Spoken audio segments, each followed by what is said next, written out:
আরে আমার পোলাটা কেমনে চাকরি দিছে, কত কষ্ট জানি হয়েছে। আরে আমার আব্বুরে সকালবেলা ভাতটা লয়ে এলি, আব্বু গরম ভাত, আব্বু গরম ভাত লয়ে এলি। আমি পাগল হয়ে গেছি বাবা, আমি পাগল হয়ে গেছি। আমি কতজন জিজ্ঞেস করছি, কতজন তোমার।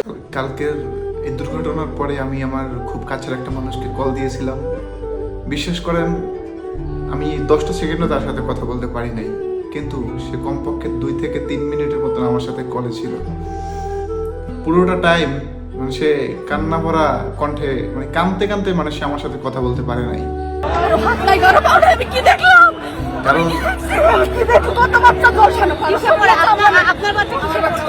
সে ঢাকায় ছিল না, সে স্থানে উপস্থিত ছিল না। সে জাস্ট বাচ্চাগুলোর যে ভিডিওগুলো ছিল, এই ভিডিওগুলো দেখে মানে এত পরিমাণে সে একা না, বাংলাদেশের হাজারো মানুষ, লক্ষ মানুষ, কোটি মানুষ কালকে কাঁদছে। নাম কি বাবু? মানুষগুলোর কান্না, আহাজারি, এগুলো সহ্য করার মতো না, দেখার মতো না। কি বিভৎস সেই দৃশ্যগুলা।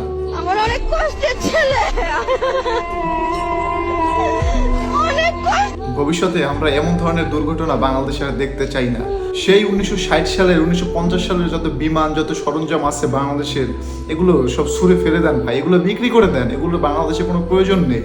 এগুলো দিয়ে আপনারা কখনো কোনো যুদ্ধ করতে পারবেন না, এগুলো দিয়ে আপনারা কখনো কোনো কাজে লাগাতে পারবেন না।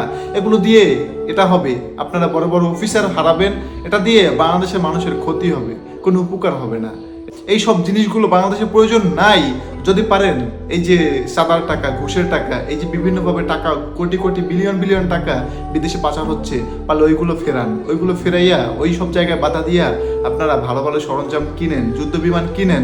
এই মানুষগুলোকে আর কাঁদায়েন না, আর কোনো মায়ের সন্তান খালি করেন না, আর কোনো মায়ের সন্তান খালি করেন না, কোনো মানুষকে শেষ করেন না আপনারা। আমি পাগল হয়ে গেছি বাবা, আমি পাগল হয়ে গেছি। আমি কতজন জিজ্ঞেস করছি, কতজন তোমার ছবি দেখাইছি বাবা।